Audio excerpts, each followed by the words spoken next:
다 함께 새롭게 번역된 사도신경으로 우리의 신앙을 고백하겠습니다. 나는 전능하신 아버지 하나님 천지의 창조주를 믿습니다. 나는 그의 유일하신 아들 우리 주 예수 그리스도를 믿습니다. 그는 성령으로 잉태되어 동정녀 마리아에게서 나시고 본디오 벨라도에게 고난을 받아 십자가에 못 박혀 죽으시고 장사된 지 사흘 만에 죽은 자 가운데서 다시 살아나셨으며 하늘에 오르시어 전능하신 아버지 하나님 우편에 앉아 계시다가 거기로부터 살아있는 자와 죽은 자를 심판하러 오십니다. 나는 성령을 믿으며 거룩한 공교회와 성도의 교제와 죄를 용서받는 것과 몸의 부활과 영생을 믿습니다. 아멘.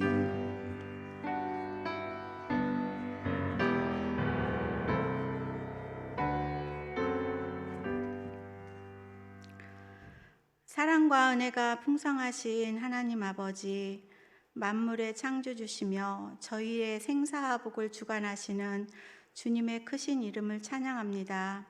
늘 은혜와 사랑으로 지켜주심 무한 감사드리며 언제나 하나님께 순종하는 우리들이 되게 하여 주시옵소서.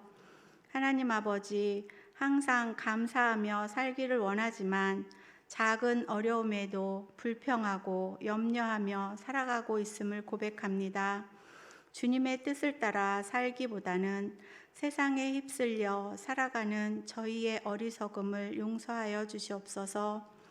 이 시간 주님의 보혈로 정결하게 하사 감사가 넘치는 예배가 되게 하여 주시옵소서. 이 시간 드리는 예배가 신령과 진정으로 드려지는 거룩한 예배가 되게 하여 주시옵소서. 가을이 깊어가고 날이 부쩍 추워지고 있습니다. 질병으로 인하여 고통당하지 않도록 건강 중에 붙들어 주시고 병 중에 계신 성도들 주님의 보혈의 손으로 안수하여 주셔서 치료의 능력을 부어 주시옵소서. 25년도 이제는 한 달여밖에 남지 않았습니다. 우리가 연초에 세운 계획들이 하나님 뜻 안에서 이루어지고 있는지 다시 돌아보게 하시고 어려운 이웃을 돌아보게 하시며 한 해를 잘 마무리할 수 있도록 인도하여 주시옵소서.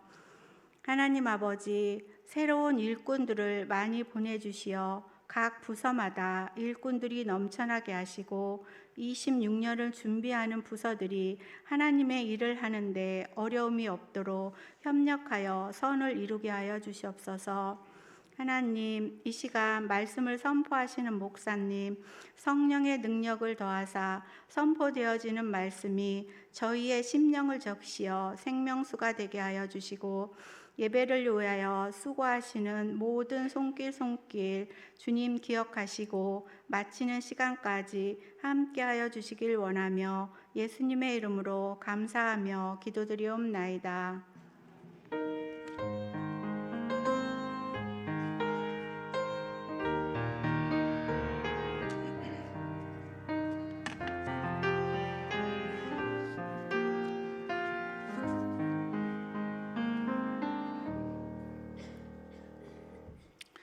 교회 소식 알려드립니다. 교회 소식은 주보를 참고해 주시기 바랍니다. 교회 소식 7번입니다. 2026년을 준비하는 당회가 다음 주일 오후 1시에 과관련실에서 있습니다. 그리고 회계 감사가 있습니다. 각 부서 및 기관은 회계 장부를 오늘까지 사무실로 제출해 주시기 바랍니다. 2026년 요람을 이제 제작 중에 있습니다. 여러분 사진과 주소 변경 사항 있으시면 사무실로 알려주시고 또 사업 장면과 주소를 기재하기 원하시는 분들은 교육자에게 알려주시기 바랍니다. 교회 창립 120주년 정교인 단기 선교 지금 계속해서 준비되고 있습니다. 물품 후원을 받습니다. 그리고 12월 14일 날 2차 바자회가 있습니다. 여러분 2차 바자회를 준비하며 계속해서 아나바다 물품 후원을 받고 있습니다. 여러분 관심 가져주시기 바랍니다. 에베네셀 선교 합창단 창단 연주회가 다음 주일 오후 5시 브엘세바홀에서 있습니다. 이를 위해서 여러분 기도해 주시고 많이 참여해 주시기 바랍니다. 광릉숲 작은 도서관에 날 12월 13일에 있습니다. 오전 10시부터 행사가 진행되니까 여러분 관심 가져주시고 참여해 주시기 바랍니다. 서리 집사로 선신하실 분들은 안내석에 청원서를 작성하여 사무실로 제출하여 주시기 바랍니다.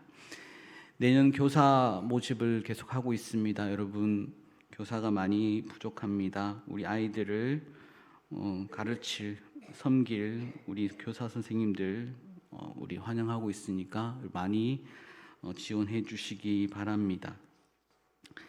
이하 내용은 주보를 참고해 주시기 바랍니다. 오늘 우리에게 주신 하나님 말씀 함께 보겠습니다. 마태복음 25장 1절에서 13절의 말씀입니다. 마태복음 25장 1절에서 13절 말씀입니다. 신약성경 43쪽에 있습니다.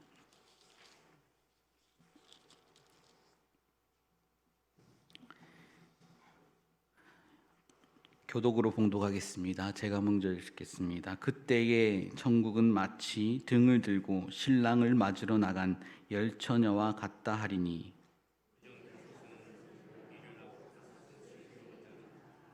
미련한 자들은 등을 가지되 기름을 가지지 아니하고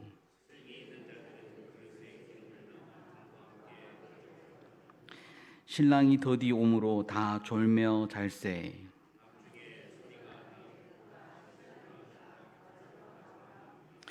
이에 그 처녀들이 다 일어나 등을 준비할세.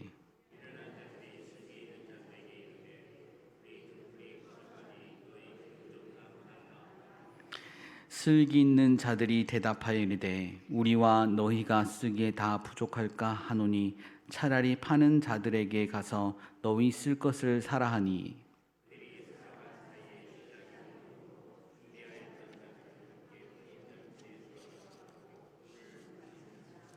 그 후에 남은 처녀들이 와서 이르되 주여 주여 우리에게 열어주소서.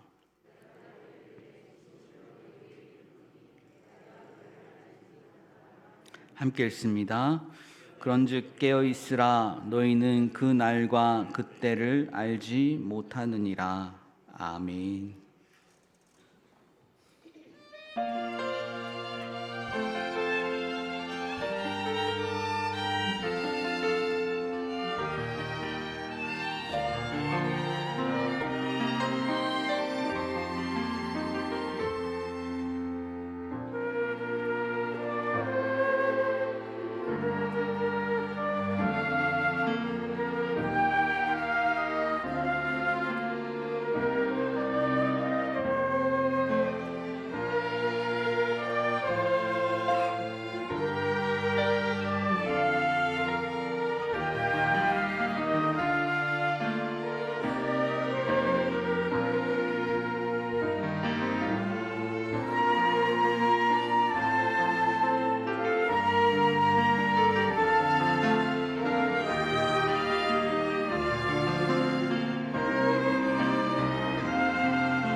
아멘. 기도하겠습니다. 사랑과 은혜가 풍성하신 하나님 아버지 감사합니다. 하나님 앞에 올려드리는 광습 오케스트라의 찬양을 기쁘게 받아 주옵소서. 언제나 하나님을 바라고 하나님을 의지하며 나아가오니 이들의 찬양이 온전히 하나님께 영광이 되고 이들의 찬양을 함으로 인해서 하나님께 더욱 가까이 나아가며 하나님을 기쁘시게 하는 자들 다 될 수 있도록 도와주시옵소서. 이 시간 말씀을 함께 합니다. 말씀 앞에서 싸우니 말씀으로 저희 눈이 한 번 더 하나님 앞에 나아가게 하시고 하나님 아버지의 마음을 깨닫는 시간 되게 하옵소서. 들어진 예물이 있습니다. 하나님 기쁘게 받으시고 하늘의 것으로 채워 주시옵소서. 함께하여 주시고 함께하여 주시며 성령으로 충만하게 임하실 줄 믿사옵고 우리 구주 예수 그리스도 이름으로 기도드립니다. 아멘. 깨어 있으십니까? 정말이요? 식사하시고 눈이 감기진 않으십니까? 저는 여전히 설교에 있는 날은 밥을 못 먹습니다. 네. 아직도 이 자리에 서는 것이 두려워서 그렇습니다. 하나님께서 또 설교의 단에 계속해서 올라가라고 하시는 것 보니까 제가 좀 자고 있었나 봅니다. 그래서 계속 깨어 있으라고 설교단에 계속 쓰게 하시는지 그렇습니다. 올라올 때마다 어렵군요. 여러분 깨어 있습니까? 깨어 계십니까? 무엇으로 깨어 있습니까? 영적으로 깨어 계십니까? 영적으로 깨어 있는다는 것이 무엇일까요? 말씀의 제목처럼 우리가 한번 깨어 있는가 한번 살펴보기를 원합니다. 요즘에도 초등학교 때 이런 활동이 있는지 모르겠습니다. 방공 포스터 만들기, 화재 예방, 불조심 포스터 만들기. 여러분 한 번씩 만들어 보셨죠? 근데 무슨 말을 할까? 무슨 말을 지을까? 신박한 어떤 표어가 없을까? 막 고민했던 적이 있지 않습니까? 저는 아직 생각이 안 납니다. 뭘 해서 그렸는지 제가 기억은 아직 안 나지만 그래서 검색을 한번 해봤죠. 네이버에. 요즘에도 그런 활동이 있는지. 활동이 있더라고요. 불조심 예방 포스터 대회 이렇게 있더라고요. 그런데 그 문구를 보니까 그렇게 눈에 들어오지도 않고 탁 신박하다는 생각도 잘 안 들더라고요. 우리 불조심 예방 포스터 하면 가장 생각나시는 게 뭐예요? 우리 윤 장로님 꺼진 불도 다시 보자. 우리 자다가도 생각나는 표어잖아요. 또 뭐가 있을까요? 생각 잘 안 나시죠? 저도 잘 생각이 안 나더라고요. 불조심 있잖아요. 불조심. 왜 이 말을 할까요? 불이 꺼졌다고 생각했는데 실제로는 꺼지지 않아 다시 불이 붙어 큰 사고가 나기 때문에 그렇습니다. 이 꺼진 불도 다시 보자 이 말이 갑자기 생각이 나더라고요. 제가 오늘 이렇게 한번 우리 서로 말해보면 좋겠습니다. 안다고 했던 말씀도 다시 보자. 오늘 안다고 했던 말씀도 다시 보자. 우리 외우셨죠? 좌우 앞뒤 한번 돌아보시면서 안다고 했던 말씀도 다시 보자. 여러분 오늘 말씀 내용이 다 아는 내용이지 않습니까? 우리 초등학교, 주일학교 다 나오시고 중고등부 시절 다 보내시고 또 어른 돼서도 이 내용의 말씀은 많이 들었던 내용입니다. 그런데요, 저도 모태신앙이잖아요. 성경 공부를 하면서 이 구절을 다시 보게 됐는데 원래 알던 그 말씀이 아니었던 거더라고요. 말씀을 그래서 계속해서 봐야 될 이유가 있습니다. 우리가 안다고 했던 그 말씀이 아니더라.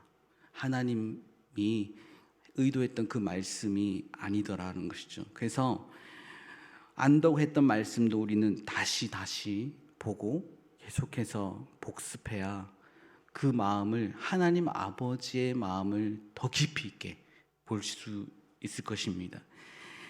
열처녀 비유는 너무 유명한 말씀입니다. 오늘 다시 보면서 이 메시지가 어떤 의미가 있는지 다시 한번 살펴볼 수 있기를 원합니다. 우리가 알고 있다고 생각했던 진리, 그것이 사실 가장 위험한 죽은 불씨입니다. 오늘 그 말씀이 이 말씀 가운데 있다라는 것입니다. 이 비유는 갑자기 등장한 이야기가 아닙니다. 오늘 말씀을 어떻게 시작합니까? 25장 1절에 그때에라고 시작합니다. 그때에 천국은 마치 등을 들고 신랑을 맞으러 나간 열처녀와 같다 하리니. 언제를 이야기할까요? 그때. 마태복음 25장 앞의 내용을 좀 알아야겠죠. 25장 그때로 시작하는 그때는 23장, 24장의 내용 이어서 나온다는 것이죠. 23장은 예수님께서 예루살렘에 입성하시고 제자들에게 말씀하시는, 그리고 누구를 대상으로 말씀을 전했을까요? 23장은 바리새인들의 위선을 책망하시고 겉모습은 신앙 같지만 속은 비어 있는 모습을 말씀하셨습니다. 그리고 24장에서 마지막 때의 징조와 재림을 말씀하십니다. 우리 그동안 잘 못 봤던 24장 말씀 우리 한번 펴볼까요? 마태복음 24장 말씀을 우리 가볍게 한번 보시면 좋겠습니다. 24장 말씀에 예수님께서 제자들의 질문에 답을 하시는데, 제자들의 질문이 무엇이냐 하니까 24장 3절에 세상 끝 주님의 임하심과 세상 끝에는 무슨 징조가 있사오리까? 주님이 임하실 때, 다시 임재하실 때, 그리고 세상 끝에는 어떤 징조가 있습니까? 라고 질문을 했습니다. 그러니까 예수님께서 말씀하시죠. 너희가 사람의 미혹을 받지 않도록 주의하라. 그래서 사람이 사람을 미혹하는데 그 미혹에 빠지지 말아라 라는 것이죠. 어떤 미혹일까요? 5절 말씀에 보니까 많은 사람이 내 이름으로 와서 이르되 나는 그리스도라 하여 많은 사람을 미혹하리라. 자칭 그리스도라는 사람들이 나타날 텐데 마지막 때에 그런 사람들의 말을 듣지 말아라, 미혹당하지 말아라 하는 말씀을 하셨습니다. 그리고 6절의 말씀에 난리와 난리 소문을 듣겠으나 너희는 삼가 두려워하지 말라. 이런 일이 있어야 하되 아직 끝은 아니니라 했습니다. 징조이지 끝은 아니다라고 예수님께서 말씀하시고요. 예수님이 오실 그 마지막 그 때에 이러한 징조가 있어질 것이다 라는 것을 말씀하십니다. 이 말씀들을 제가 한번 정리해 드리면 거짓 그리스도가 등장할 거고, 그리고 전쟁과 소문이 무성할 것이고, 배교와 미혹이, 사랑이 식어지는 세대가 일어날 것이다. 그런 징조가 마지막 때, 종말의 때에 일어날 것인데 징조이지만 끝은 아니고 예수님도 그날과 그때는 잘 모른다고 말씀하십니다. 24장 36절에 보시면 그러나 그날과 그때는 아무도 모르나니 하늘의 천사들도 아들도 모르고 오직 아버지만 아시느니라 했습니다. 예수님도 지금은 알 수 없으나 오직 아버지만 알고 계시다라고 말씀하십니다. 그리고 예수님은 반복해서 말씀하십니다. 42절 말씀에 그러므로 깨어있으라 어느 날에 너희 주가 임하는지 너희가 알지 못함이니라. 그리고 44절 말씀에 이러므로 너희도 준비하고 있으라. 생각하지 않은 때에 인자가 오리라. 마지막 종말의 때에 대한 말씀을 하신 그때에 지금 열처녀에 대한 비유의 말씀을 하신 것입니다. 이 명령을 다시 강조하는 것이 열처녀 비유입니다. 깨어 있으라, 준비하고 있으라 라는 이 명령을 더욱더 강조하기 위해서 열처녀 비유를 말씀하신 겁니다. 예수님은 단순히 재림한다는 사실이 아니라 재림이 어떤 태도로 기다려져야 하는지를 가르치십니다. 오늘 말씀은 종말을 사는 성도에게 주시는 실천적 해답이라고 할 수 있습니다. 오늘 말씀을 보기 전에 유대인의 혼인 풍습에 대해서 이해하면 좋겠습니다. 유대 결혼 풍습에 대해서 알게 되면 말씀을 더 깊이 있게 볼 수가 있기 때문에 그렇습니다. 유대인의 혼인 풍습에는 두 번 있습니다. 첫 번째 단계는 약혼입니다. 우리나라 문화에도 약혼이라는 문화가 있었죠. 요즘에는 약혼에 대한 생각이 잘 없는데 유대인들은 약혼식을 꼭 해야 된답니다. 그 약혼은 정식 결혼도 맞습니다. 법적 결혼도 됩니다. 그 약혼은 정식 결혼이 아니다라는 말이 아닌 거죠. 정식 결혼에 해당합니다. 신랑이 신부 집을 방문하여서 정식으로 약혼 계약을 맺습니다. 그리고 지참금도 지불합니다. 그런데 신랑은 신부를 데리고 가지 않습니다. 신부를 데리고 가지 않고 혼자서 자기 집으로 돌아갑니다. 그러나 이때로부터 두 사람은 이미 남편과 아내로 인정된 것입니다. 이 약혼을 깨려면 이혼 증서가 필요할 정도로 강력한 관계입니다. 이 약혼의 기간은 1년 정도 걸립니다. 1년 더 걸릴 때도 있습니다. 이 기간 동안 신랑은 무엇을 할까요? 약혼의 기간 동안에 신부를 맞을 방을 준비합니다. 신부와 함께할 거처를 준비하는 시간이 약혼의 시간입니다.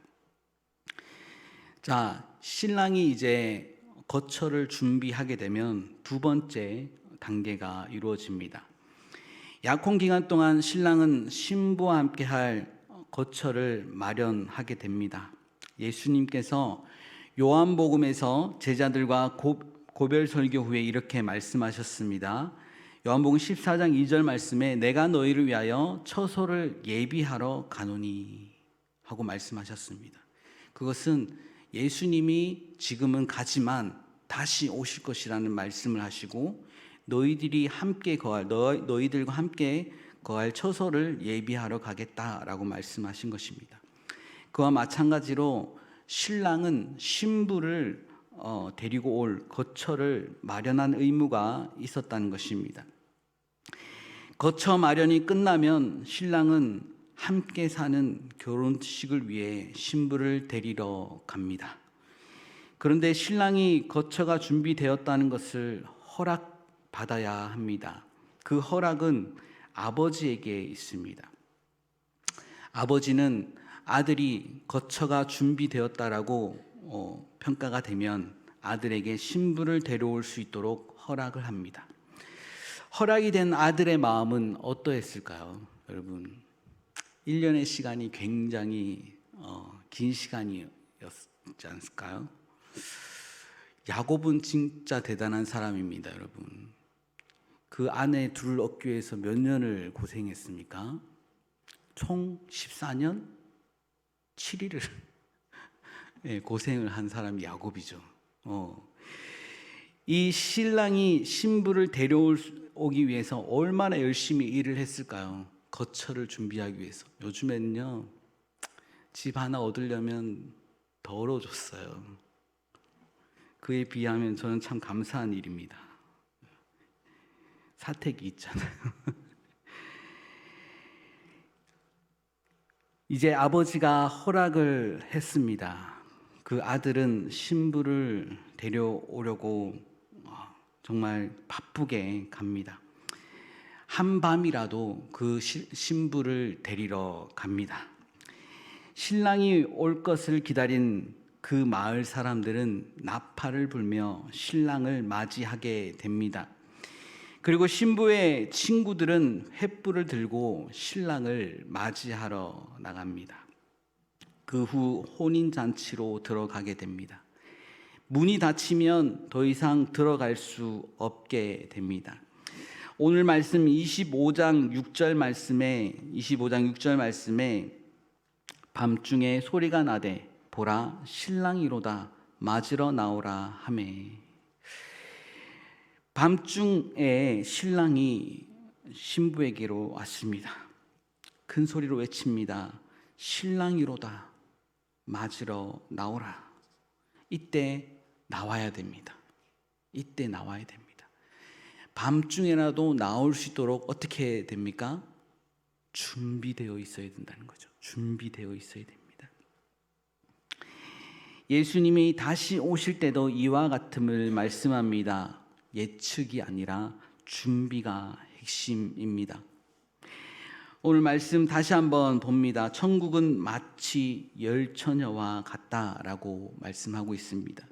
예수님은 이 열처녀를 교회 공동체로 말하고 계신다는 것을 볼 수 있습니다.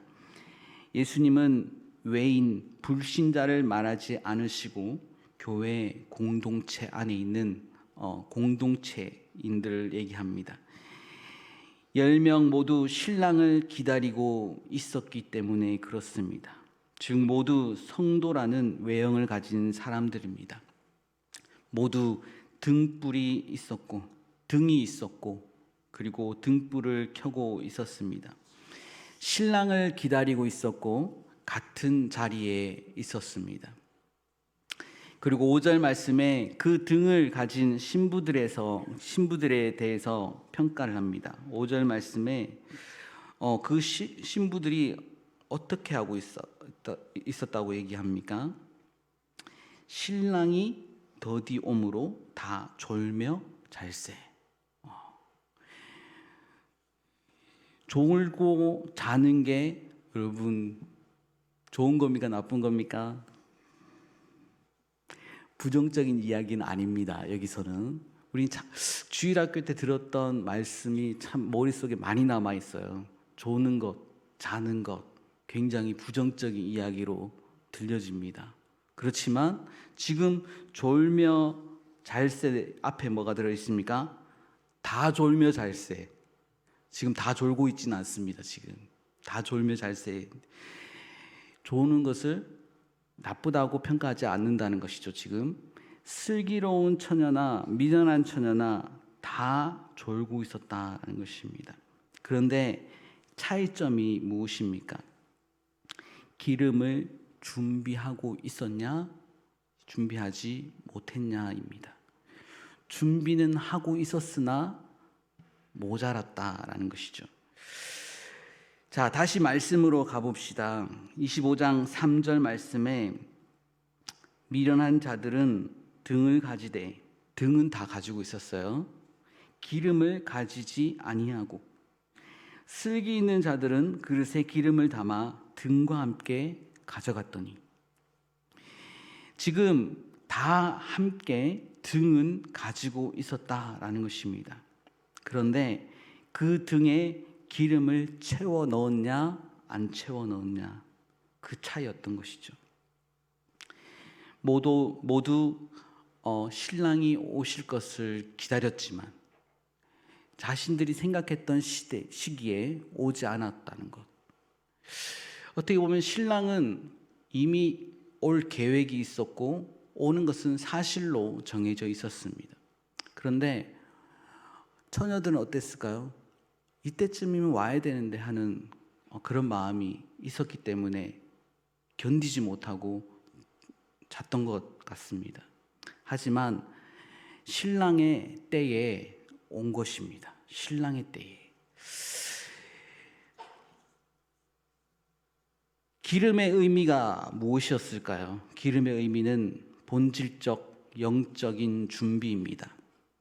기름은 다양한 해석이 있지만 공통되는 핵심은 이것입니다.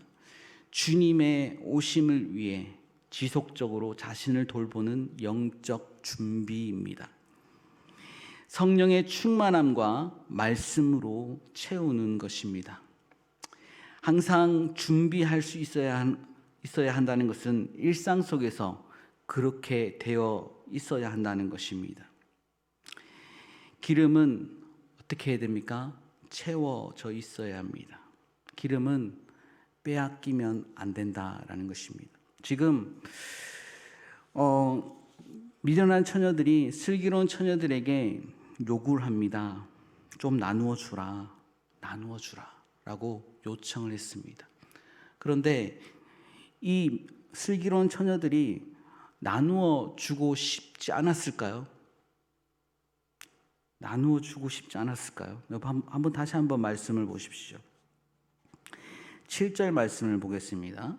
이에 그 처녀들이 다 일어나 등을 준비할세 미련한 자들이 슬기 있는 자들에게 이르되 우리 등불이 꺼져가니 너희 기름을 좀 나눠 달라 하거늘. 9절 슬기 있는 자들이 대답하여 이르되 우리와 너희가 쓰기에 다 부족할까 하노니 차라리 파는 자들에게 가서 너희 쓸 것을 사라 하니. 주기 싫어서 안 준 게 아닙니다. 주기 싫어서 안 준 게 아닙니다. 지금 이 혼인잔치는 마을 잔치입니다. 여러분, 잔치가 이루어지면 문 앞에 누가 기다리고 있습니까? 아이들이 좋아하는 솜사탕 장수들이 있고 꽃장수들이 올 거고, 그렇죠?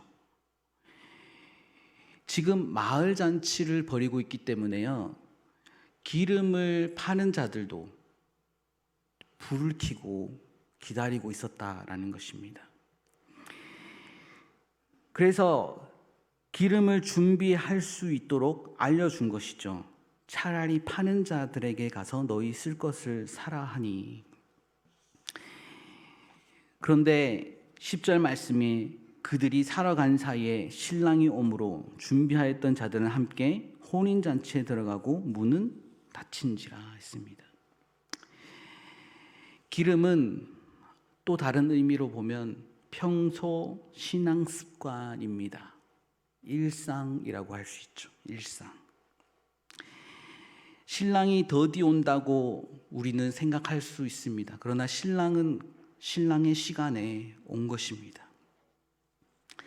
하나님의 약속이 더딘 것처럼 느껴질 사람들이 많습니다. 그 하나님의 약속이 더딘 것처럼 느껴질 때 많은 사람이 졸고 잠이 듭니다. 잠드는 것은 죄가 아니라고 말씀드렸죠. 기름이 준비되어 있어야 잠들었어도 신랑이 왔을 때 깨어서 맞이할 수 있는 것입니다. 이 비유는 재림이 지연되는 현실을 전제하고 있습니다. 재림이 왜 지연되었을까요, 여러분? 여러분 생각해 보실 때 예수님은 왜 이렇게 더디 오실까? 정말 힘들고 어려울 때 주님 빨리 오십시오. 주님 빨리, 주님 오실 날을 기다립니다. 그러지 않습니까? 왜 우리는 더디 오게 느껴질까요? 예수님이 이렇게 말씀하시죠. 내가 빨리 올 수 있지만 더디 올 수도 있다. 그러나 더디 와도 깨어 있으라. 로마서 말씀은 그렇게 하고 있습니다. 더디 오는 것, 하나님의 구원이 지금 지연되는 것은 아직도 구원받을 자들이 남아있다. 하나님이 구원할 사람들이 남아있다. 하나님 아버지의 마음을 우리는 알 수 있어야 합니다. 결정적인 순간은 오늘 말씀에 갑자기 온다. 밤중에 소리가 나되 미리 알 수 없습니다. 그 순간 준비된 사람은 등불을 들고 바로 나갈 수 있습니다. 준비되지 않은 사람은 그제야 기름을 찾지만 이미 늦었습니다. 신앙생활의 원리는 분명합니다. 신앙은 위기 순간에 준비하는 것이 아니라 평소에 준비해 두는 것입니다. 10절 말씀에 혼인잔치에 들어간 후 문은 닫혀 버렸습니다. 문은 항상 열려 있지 않습니다. 이 구절은 참 무서운 구절입니다. 그리고 11절 말씀에 그 후에 남은 처녀들이 와서 이르되 주여 주여 우리에게 열어주소서 합니다. 12절에 대답하여 이르되 진실로 너에게 이르노니 내가 너희를 알지 못하노라 하였느니라. 내가 너희를 알지 못하노라. 이들은 처음부터 모르는 사람들이 아니었던 것입니다. 하지만 신랑은 어떻게 합니까? 내가 너희를 알지 못하노라. 신랑을 기다렸던 사람들이 있었습니다. 등불을 들고 있었던 사람들이었습니다. 그러나 준비되지 않은 신앙은 결정적인 순간에 문 밖에 남게 된다는 것입니다. 예수님은 깨어 있음을 단순한 감정이나 경계심이 아니라 삶의 방향과 일상의 성실함으로 말씀하십니다. 소방관이 자신의 물품들, 화재에 필요한 물품들을 매일매일 순간순간 점검하지 않으면 어떻게 됩니까?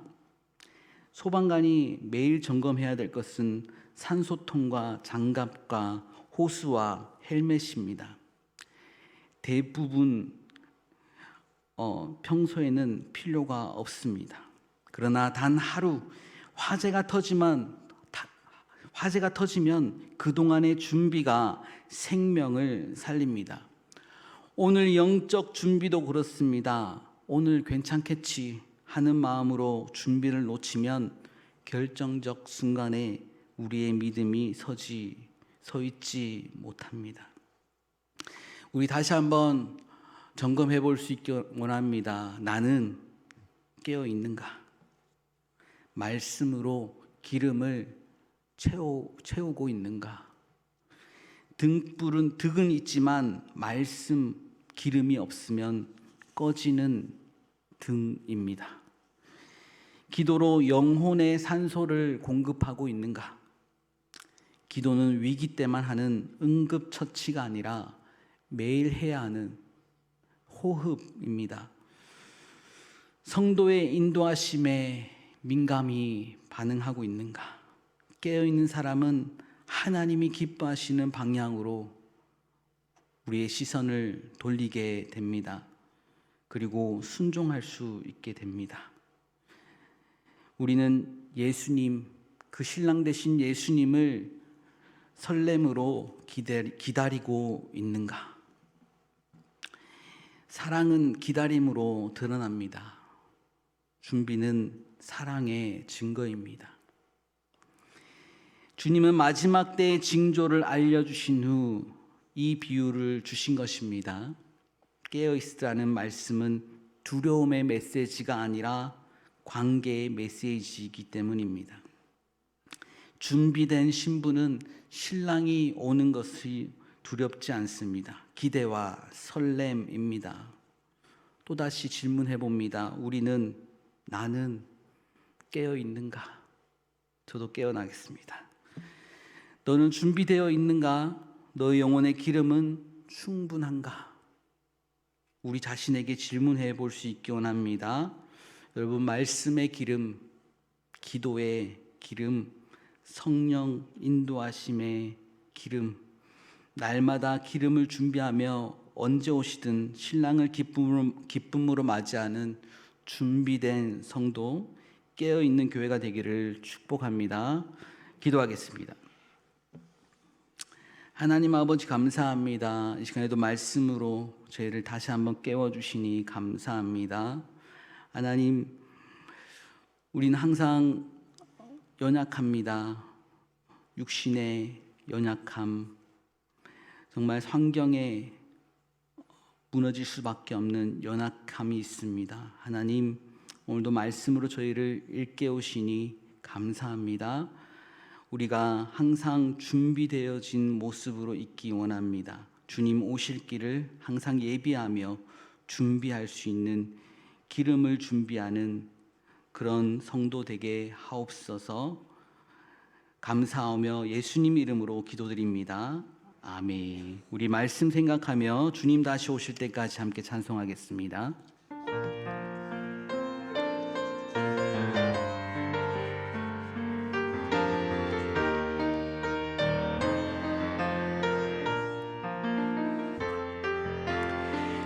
주님 다시 오실 때까지 나는 이 길을 가리라.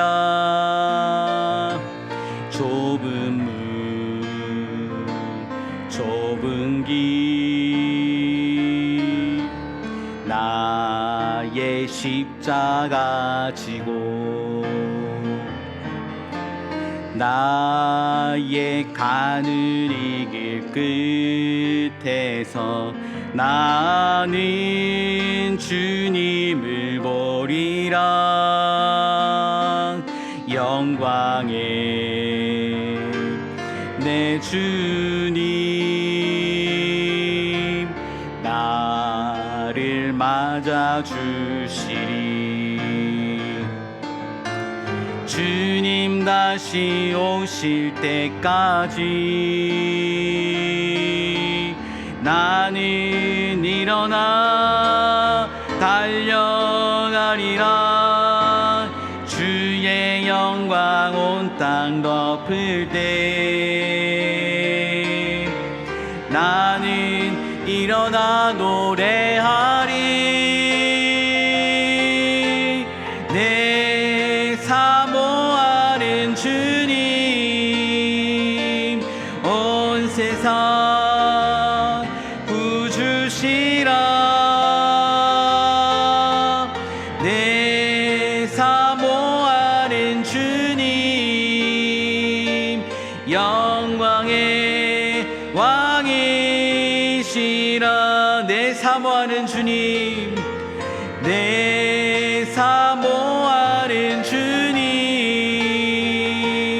온 세상 구주시라. 내 사모하는 주님 영광의 왕이시라. 기도하겠습니다.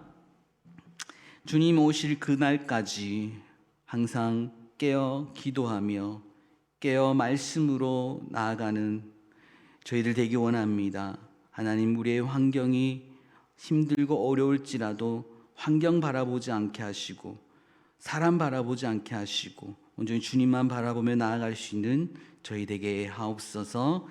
이제는 우리 구주 예수 그리스도의 은혜와 성령님의 감화 감동 역사하심이 오늘도 말씀 가운데 주신 말씀 가운데 온전히 깨어나고 깨어있는 성도로 하나님의 기쁨이 되길 원하는 모든 성도들 위해 이들의 가정과 자녀들 위해 이제부터 영원토록 함께 해주시기를 간절히 축원하옵나이다.